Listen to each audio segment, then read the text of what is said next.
హరి ఓం. సత్యం బ్రూయాత్ ప్రియం బ్రూయాత్ కార్యక్రమానికి స్వాగతం. వాగర్థావివ సంపృక్తౌ వాగర్థ ప్రతిపత్తయే జగతః పితరౌ వందే పార్వతీ పరమేశ్వరౌ.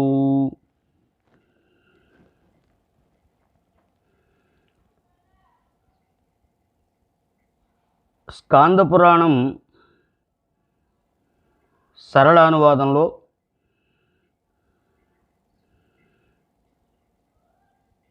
పూర్వార్ధ కాశీఖండంలో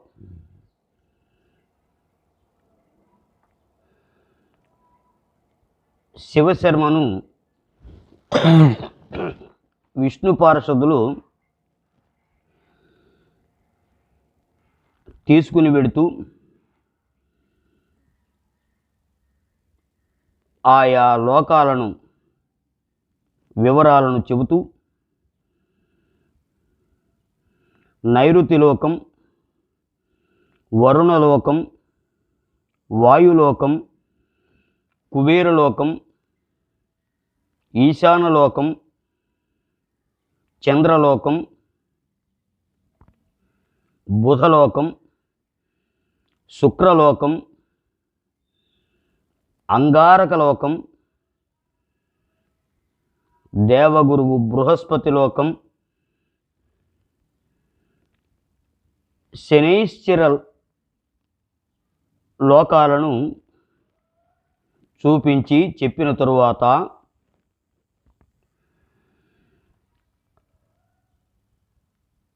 సప్తఋషి మండలాన్ని దర్శింపజేశారు.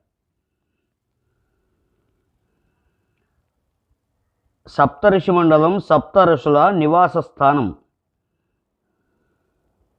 మరీచి, అత్రి, పులహుడు, పులస్త్యుడు, క్రతువు, అంగిరుడు, వశిష్ఠుడు మొదలైన వారు. మహాయుగాలు మారినప్పుడల్లా ఈ సప్త ఋషులు కూడా మారుతూ ఉంటారు.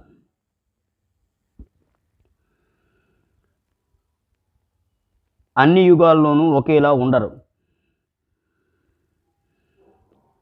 వశిష్ఠాదులు ప్రసిద్ధం. వీరందరూ బ్రహ్మమానస పుత్రులు. సంభూతి, అనసూయ, క్షమ, ప్రీతి, సన్నతి, స్మృతి, అరుంధతి ఈ సప్త ఋషుల యొక్క భార్యలు. వీరందరూ సప్త ఋషులందరూ మహాదేవుణ్ణి తమ తపస్సుతో మెప్పించారు. ప్రజాపతి పదవులను పొందారు.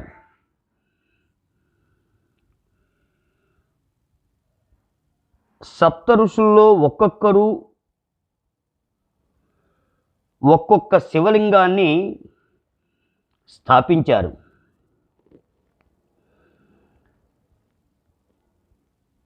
సప్త ఋషుల భార్యలలో అరుంధతికి ప్రత్యేక స్థానం కల్పించబడింది.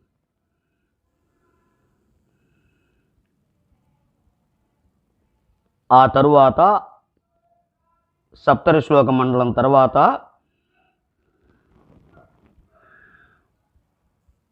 ధ్రువలోకానికి తీసుకువెళ్ళారు.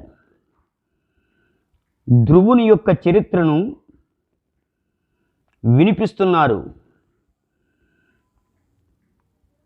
విష్ణు పార్షదులు పుణ్యశీలుడు సుశీలుడు శివశర్మకు.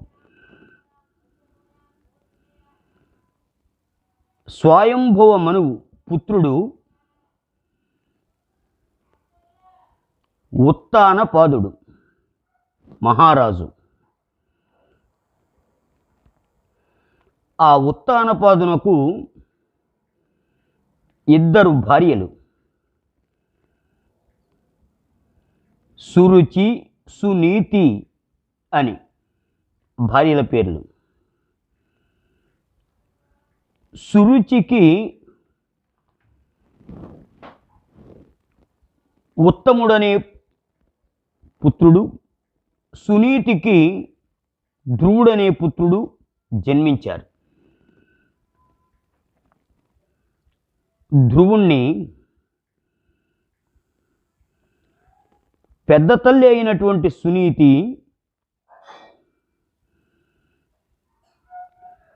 అవమానిస్తూ తిరస్కరిస్తూ ఉండేది.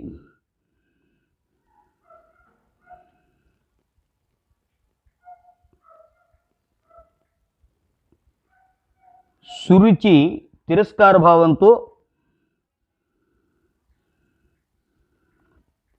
సురుచిని కూడా తిరస్కార భావంతో చూస్తూ ఉండేది.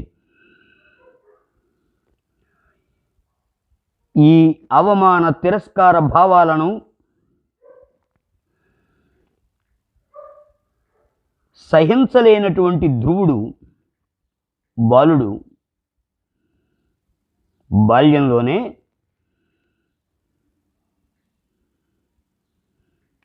ధైర్యం తెచ్చుకున్నటువంటి వాడై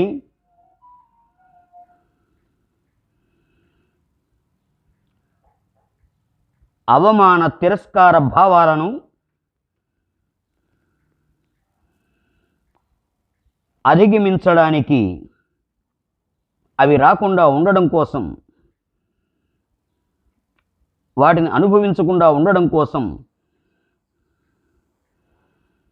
తపస్సు ఒక్కటే పరిష్కార మార్గం అని భావించుకున్నటువంటి వాడై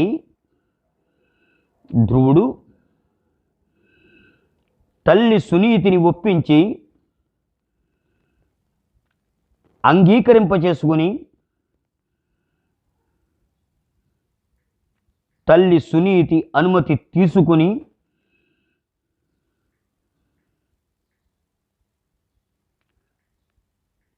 అరణ్యాల బాట పట్టాడు.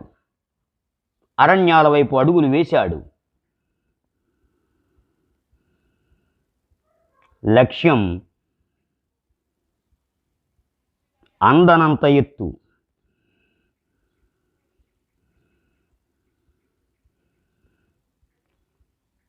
వయస్సు ఏమీ తెలియని వయస్సు.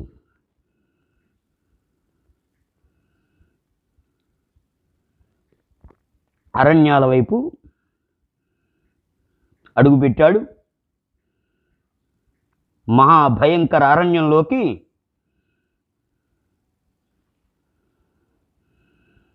వెళ్ళాడు. ఆ మహాభయంకర అరణ్యంలో కనపడ్డారు సప్తర్షులు. వారెవరో తెలియదు. తెలియకపోయినప్పటికీ నమస్కరించాడు. వినయ విధేయశీలుడు ధ్రువుడు. వారడిగారు,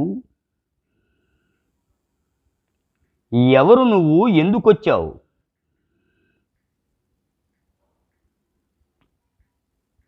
శాంతులైనటువంటి సప్తఋషులు అడిగారు, నీ వివరాలేంటి? ధ్రువుడు తన తల్లిదండ్రుల యొక్క వివరాలన్నీ కూడా చెప్పి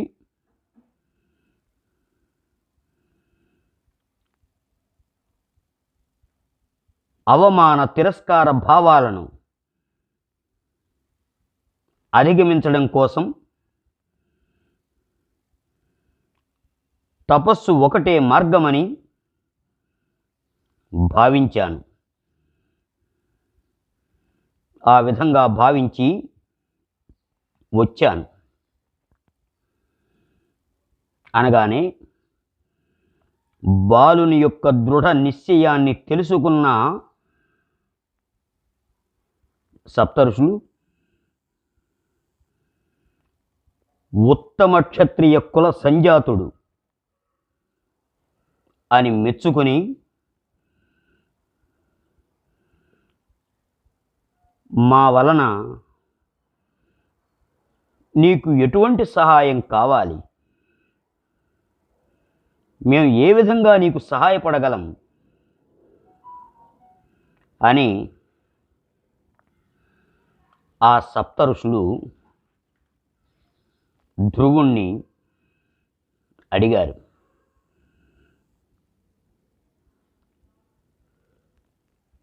ధ్రువుడు అడుగుతున్నాడు సప్త ఋషులని, సర్వోత్తమ బంధువు ఎవరో చెప్పండి. ఆయనను ఏ విధంగా ఆరాధించాలో, ఆరాధించడం ఎలాగో చెప్పండి, కాస్త వివరించండి. నాకు రాజసింహాసనం అవసరం లేదు, ఏ పదవి నాకు అవసరం లేదు, కానీ నేను ఎవరి చేత తిరస్కరింపబడకూడదు, అవమానింపబడకూడదు అనగానే మరీచి, అత్రి, అంగిర, పులస్త్య, పులహ, క్రతు, వశిష్ఠ ఆది సప్త ఋషులందరూ కూడా చెప్పారు.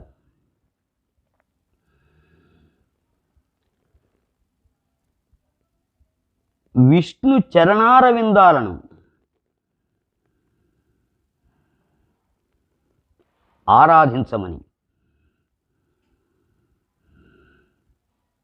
గోవింద చరణారవిందాలను ధూళిని ఆస్వాదించమని,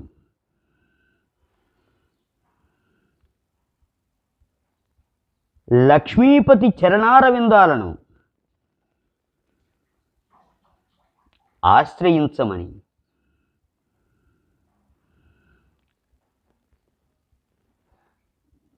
విష్ణువును స్మరించమని, విష్ణువు అన్నీ ఇస్తాడు, జనార్దనుని సంతోషపరచమన్నారు.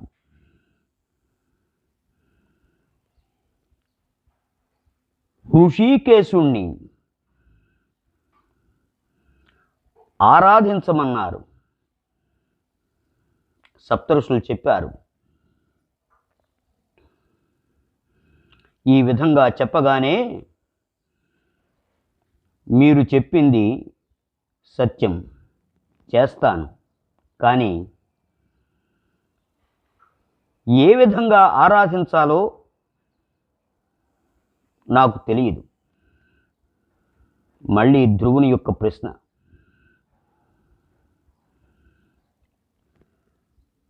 సప్తఋషులు,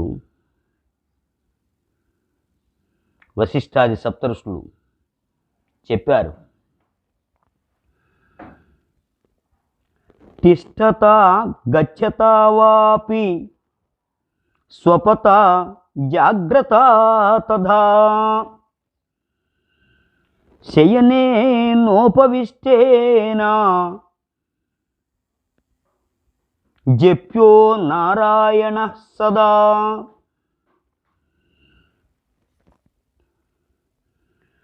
ద్వాదశాక్షరమంత్రేణ ద్వాదశాక్షరమంత్రేణ వాసుదేవాత్మకేన చ ధ్యాయం చతుర్భుజం విష్ణుం జప్త్వా సిద్ధిం నకో గతః.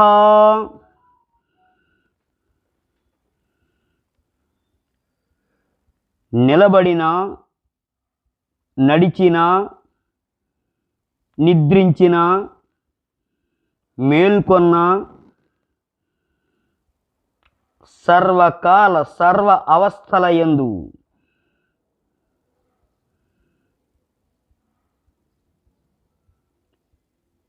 ఓం నమో భగవతే వాసుదేవాయ, ఓం నమో భగవతే వాసుదేవాయ, ఓం నమో భగవతే వాసుదేవాయ అనే ద్వాదశాక్షర మంత్రాన్నే మననం చేస్తూ ఉండు. సిద్ధి కలుగుతుంది నీకు అని వశిష్ఠాది సప్తఋషులు చెప్పి అంతర్ధానమయ్యారు.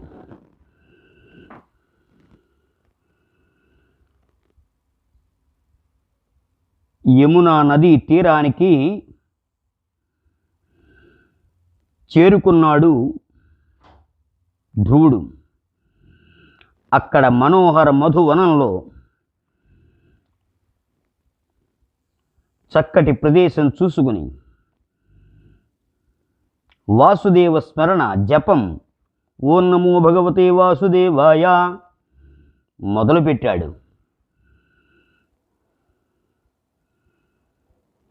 అడ్డంకులు మొదలయ్యాయి. అడ్డంకులను అధిగమించాడు.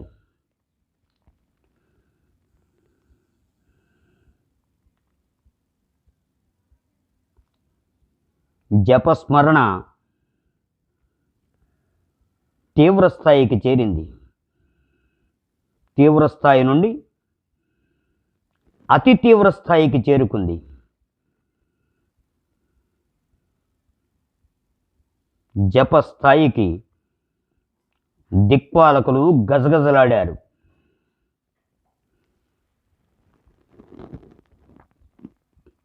భయపడిపోయిన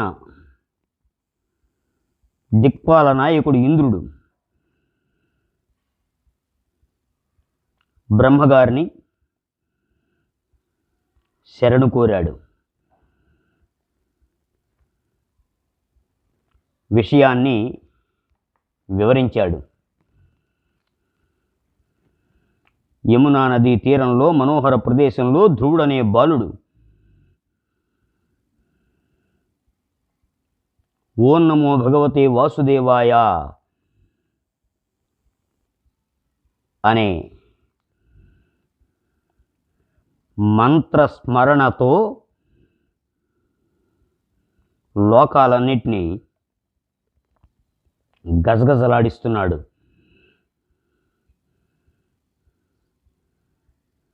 తగిన ఉపాయం మీరే చెప్పాలి. ధ్రువుని మనోరథం ఏమిటో మాకు తెలియడం లేదు అని దేవతలతో కూడినటువంటి ఇంద్రుడు బ్రహ్మగారితో అనగానే బ్రహ్మగారు నవ్వి చెక్కు చెదరనటువంటి స్థానం కోసం ఆ బాలుడు తపస్సు చేస్తున్నాడు. చెక్కు చెదరని స్థానం ధ్రువునిది. ఆ స్థానాన్ని పొందాలనుకుంటున్నాడు. మీకేమాత్రం భయం లేదు. మీ స్థానాల కోసం ఆశపడడం లేదు. మీ స్థానాలకు ఎటువంటి అడ్డంకులు రావు, ఇబ్బంది లేదు. ఆయన్ని, ఆ బాలకుణ్ణి, ఆ ధ్రువుణ్ణి జపం చేసుకోనివ్వండి అని బ్రహ్మగారు ఊరడించేసరికి ఎవరి స్థానాలకు వాళ్ళు వెళ్ళిపోయారు. ఇక్కడ ఇది జరుగుతున్నటువంటి సమయంలోనే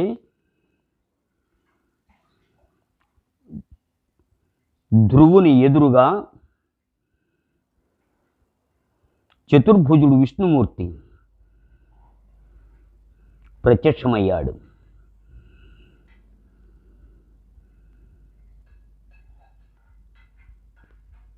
ఆ ధ్రువుని వద్ద ప్రత్యక్షమయ్యాడు విష్ణువు. ప్రత్యక్షమై వరం కోరుకోమని అన్నాడు. ఒక్కసారిగా ధ్రువునికి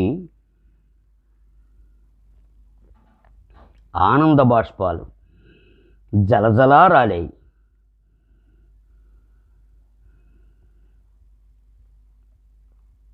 ధ్రువుని యొక్క నేత్రాల నుండి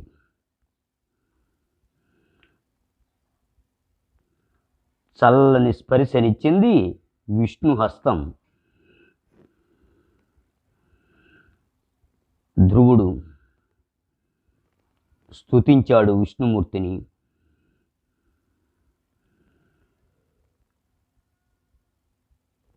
ప్రమాదాదపి సంస్పృష్టో యథానలకోణోదహేత్ తథౌష్టపుట సంస్పృష్టం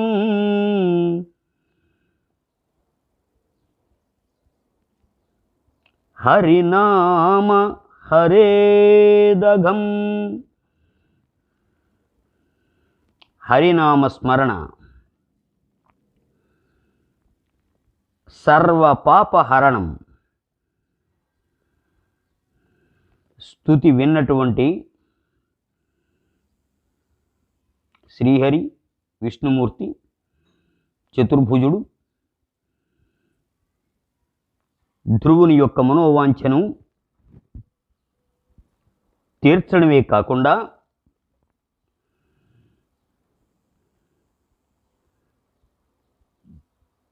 సూర్యమండలానికి జ్యోతిర్మండలానికి